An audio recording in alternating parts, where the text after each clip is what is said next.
जय हिंद दोस्तों, मैं हूं मेजर गौरव आर्य और आप देख रहे हैं मेजरली राइट। दोस्तों, जो तुर्की है ना, तुर्की की कुछ खास हरकतें हैं जो आपको जानना बहुत ज़रूरी है। सबसे पहली हरकत जो तुर्की की है ये है कि कश्मीर के मामले में पाकिस्तान का साथ देना। दूसरी, अजरबैजान को हथियार देना, उनको ट्रेनिंग देना, उनको पैसा देना। तीसरी, उसकी जो सबसे खतरनाक हरकत है वो दोबारा ऑटोमन एम्पायर को, जो एक ज़माने में ऑटोमन एम्पायर हुआ करता था, बहुत बड़ा एम्पायर हुआ करता था, उसको दोबारा जिंदा करने के चक्कर में एर्दोगान ने अपनी वाट लगवा ली भाई। उसने लड़ाई कर ली डायरेक्टली सऊदी अरब से। अब सऊदी अरब से जो उसने लड़ाई करी है तो उसने बोला है कि ये लड़ाई किस मामले पर है, लड़ क्यों रहे हैं आखिर। ये लड़ इसलिए रहे हैं क्योंकि सऊदी अरब है leader of the Muslim world. पूरी इस्लामिक दुनिया का जो लीडर है आज की तारीख में, कोई कुछ बोले यार, कोई कुछ बोले, ये फकीर फक्कड़ जो हमारे बगल में रहते हैं पाकिस्तानी, वो भी अपने आप को leader of the Muslim world मानते हैं। आज तक इन्होंने कख लीड नहीं करा, लेकिन असली जो लीडर है of the Islamic world that is Saudi Arabia. Nobody can doubt Saudi Arabia in this, nobody can doubt. उनकी लीडरशिप, उनकी फर्म लीडरशिप, जो विजनरी है crown prince Mohammed bin Salman, he is a visionary, and the way Saudi Arabia is progressing. उसके अलावा मक्का और Medina Saudi अरब में, Saudi अरब के जो सैंड है वहां पे, जो रेत है, रेत के नीचे पूरा तेली तेल है, तेली तेल है। तो सऊदी अरब के पास पैसे भी हैं, सऊदी अरब के पास मक्का और मदीना भी है, सऊदी अरब के पास एक विजनरी लीडरशिप भी है, सब कुछ है। लेकिन फिर भी इस्लामिक दुनिया का लीडर कौन बनना चाहता है? एर्दोगान। एर्दोगान को ये खुजली है, खाज है दिमाग में।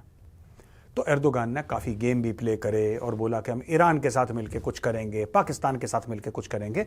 यहां तक कि पाकिस्तान में जब इमरान खान प्राइम मिनिस्टर था, उसने यहां तक बकवास कर दी थी, जब ओआईसी ने मना कर दिया था ना कि कश्मीर के बारे में हम कुछ नहीं करेंगे।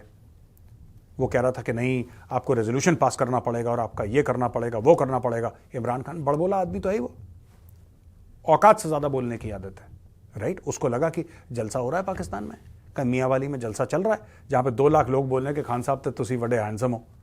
उसको वही चीज की आदत है। उसने बोलने की कोशिश करी, सऊदी अरब ने ऐसी गिर्री घुमाई, ऐसी गोल गिर्री घुमाई कि इसका गला सूख गया इमरान खान का। अच्छा, वापस आते हैं तुर्की। दोस्तों, तुर्की में जो एर्दोगान है, एर्दोगान को लगा है बड़ा झटका। वो 2 बड़े अहम चुनाव हार गया है। अब मैं आपको बताता हूं एर्दोगान का कश्मीर से क्या लेना देना है, एर्दोगान क्या करना चाह रहा है, अभी तक उसने क्या करा है, और सबसे बड़ी बात, ये जो हार है ये एर्दोगान को कितने झटके और देगी। दोस्तों, ऐसा है कि एक तो इनकम्बेंसी फैक्टर भी है। Let's believe this and understand this. Incumbency factor है, यानी कि जो बंदा इनकम्बेंट है, जो अभी कुर्सी पे बैठा हुआ है, वो कैसा भी काम करे, अच्छा करे बुरा करे, एर्दोगान का वो तो तुर्की के लोग ही बताएंगे। लेकिन लोग इससे गए चिढ़ एर्दोगान से धीरे धीरे। यहां पे बात हुई कि मेन ऑपोजिशन पार्टी है रिपब्लिकन पीपल्स पार्टी, जिसको CHP बोलते हैं, जो कोई टर्किश में इसका फुल फॉर्म है। ये प्रो कर्डिश डेमोक्रेटिक पार्टी है। इसने इस्तांबुल और अंकारा, जो 2 इनके सबसे बड़े शहर हैं, इस्तांबुल जो कि कैपिटल है और अंकारा, उसमें इसने चुनाव जीत लिए और एर्दोगान की पार्टी को खत्म कर दिया। उन चुनाव में ये जीत गया। और इसके अलावा यह हुआ है कि प्रेसिडेंट रिसेप तैयब एर्दोगान की AK party, justice and development party, ये उसका 3rd टर्म जो है ना, उसके 1 साल 3rd अपने टर्म में जा रहा है वो, उसमें 1 साल के अंदर अंदर एक कांड हो गया। अभी 1 साल पहले भी उसको हुआ नहीं था, 1 साल की तीसरी बार उसने शपथ ली थी राष्ट्रपति तुर्की की, उसके साथ ही कांड हो गया। यानी कि 2 शहर, 2 चुनाव 2 शहर में, इस्तांबुल और अंकारा, ही हैज लॉस्ट। ये जो इनकम्बेंट मेयर है इकरम इमामोग्लू, इसने 2nd विक्ट्री हासिल करी है और इमामोग्लू इसने 10 पॉइंट AK पार्टी एर्दोगान की पार्टी उसके साथ अहेड है। और 21 सालों में दोस्तों, 21 सालों में AK पार्टी जो कि एर्दोगान की पार्टी है, उसका पहला लॉस है। आप समझ लो 21 साल से वो पार्टी लोकल इलेक्शन नहीं हारी थी और मेन इलेक्शन नहीं हारी थी 21 साल से। अब ये बहुत बड़ी चोट है। इस्तांबुल जो कि कैपिटल सिटी है, वहां पे टाई फेस हो गया मामला। दूसरे शहर अंकारा, टाई फेस हो गया इसका मामला। और इकरम इमामोग्लू और मंसूर यवास, ये जो है बंदा अंकारा का, इस्तांबुल में तो ये इकरम इमामोग्लू जीता और अंकारा में जीता मंसूर यवास। 59% ऑफ द वोट इसने लिया। इसके सपोर्टर सड़क पे आ गए, भंगड़े शंगड़े डालने शुरू कर दिए, रोड ब्लॉक कर दी पूरी की पूरी कि जाओ एर्दोगान ऐश करो। तुम्हारी पुलिस भी ऐश करे, तुम भी ऐश करो। और यहां पे ये हो गया, कहते हैं कि ये दोनों के दोनों बड़े क्रूशियल कैंडिडेट्स हैं। 2028 में दोबारा इलेक्शन होने वाला है।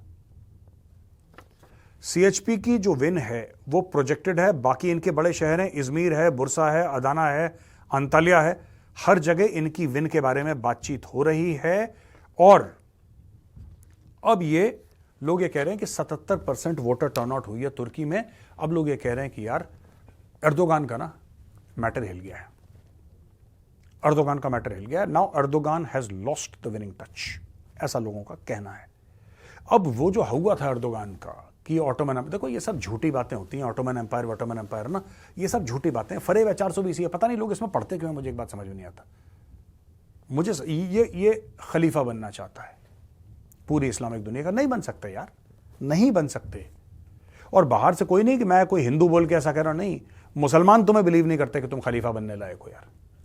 अगर कोई लीडर है मुस्लिम वर्ल्ड का, तो मैं मानता हूं 2 मुल्क हैं। एक तो सऊदी अरब तो है ही नंबर 1 पे, उसके साथ साथ यूएई है। I think Saudi Arab and UAE are the true leaders of the Muslim world, with Saudi Arab obviously having the advantage because Saudi Arab के पास मक्का और मदीना है। ये इसके पास ना तेल, इसके पास ना 2 होली प्लेसेस मक्का और मदीना, इसके पास ना पैसा, इसके पास ना कुछ। ये बेगानी शादी अब्दुल्ला दीवाना करके ये हर जगह एर्दोगान। कश्मीर का बड़ा नाम लेता था ये, इसने आजकल लेना बंद कर दिया। मुझे तो ऐसा लगता है दोस्तों कि डॉक्टर जयशंकर को फोन करना चाहिए प्रेसिडेंट एर्दोगान को और यह बोलना चाहिए कि योर एक्सेलेंसी, आप कश्मीर को छोड़ो यार, तुम्हारे हाथ से तुम्हारी सत्ता निकल रही है। 2028 में अगर तुम चुनाव लड़ोगे तो तुम बुरी तरीके से हारोगे। तुम्हारी पार्टी एक पार्टी है, वो हार जाएगी, तुम हार जाओगे चुनाव। तुम किन मैटर्स में फंस गए यार? कश्मीर में ये करेंगे, अजरबैजान में ये करेंगे, और फिर से ऑटोमन एम्पायर को हम लोग बड़ा कर देंगे और सऊदी अरब को हम हिला देंगे और ये कर, नहीं। इन सब के लिए बहुत पैसा चाहिए, इन सब के लिए विजनरी लीडरशिप चाहिए, इन सब के लिए इतना पैसा चाहिए कि आप किसी को दे पाएं वो पैसा, आप लोगों को ऑब्लाइज कर पाएं। वो पैसा सऊदी अरब के पास है, वो पैसा यूएई के पास है, तुर्की के पास थोड़ा ना है पैसा। तो ये मैं आज आपको बताना चाह रहा था दोस्तों, बहुत बड़ी खबर है कि ये 2 मेन चुनाव इस्तांबुल और अंकारा दोनों के बहुत बुरी तरीके से, ऐसा नहीं कि लो मार्जिन से हारा है, ये मोटे मार्जिन से हार गया। और इसकी पार्टी को 21 साल के बाद हार का सामना करना पड़ा। और लोकल तुर्की लोग ये कह रहे हैं, लोकल जो तुर्क लोग हैं वहां के तुर्की के, वो ये कह रहे हैं कि साहब अब इसका जो पतन है ना, ऊपर से नीचे गिरने वाला प्रोसेस, ये शुरू हो गया। दोस्तों एक और बात आपको बताता हूं मैं, बड़ी इंटरेस्टिंग ना। यहां पे इसने तुर्की में क्या करा, भारत के खिलाफ काम करते करते ये इतना पागल हो गया कि कुछ जो कश्मीर के थे, जो भारत के खिलाफ थे, जो भारत के खिलाफ वायलेंस की बात करते थे, जो पाकिस्तान की बड़ी हिमायत करते थे और भारत के खिलाफ जिसको कहना है जहर उगलना, ये सब, इनको कहां पे कौन बैठाता है, इनको कौन बैठ के खिलाता है? एर्दोगान बैठ के खिलाता है तुर्की में। तुर्की में बैठ के इनको एर्दोगान खिलाता है, तुर्की में बैठ के इन सब लोगों को। और आज की तारीख में भी इनमें से कुछ लोग साल में एक बार वापस कश्मीर आते हैं। काफी हद तक तो सरकार ने रोक दिया, लेकिन इन सब का अब घर कहां पे है? All of them live in Turkey, क्योंकि इन्होंने जब इनकी पॉलिटिकल पार्टीज के साथ अच्छी सांठगांठ थी, इन्होंने करोड़ों अरबों रुपए कमाए हैं, ये आराम से जाके तुर्की में रह रहे हैं, बड़े बड़े बंगलों में, अय्याशी की जिंदगी। और वहीं से तुर्की से ये लोग भारत के खिलाफ जहर उगलते हैं दोस्तों, और वहां से अपनी सियासत चलाते हैं। मैं उन लोगों को भी कहना चाहता हूं, 2028 में एर्दोगान वापस नहीं आ रहा, तुम्हारे पास 4 साल हैं, जितना भी जहर उगलना है भारत के खिलाफ उगलो, 4 साल के बाद हो ना हो तुम वापस भारत डिपोर्ट हो जाओगे। We are trying.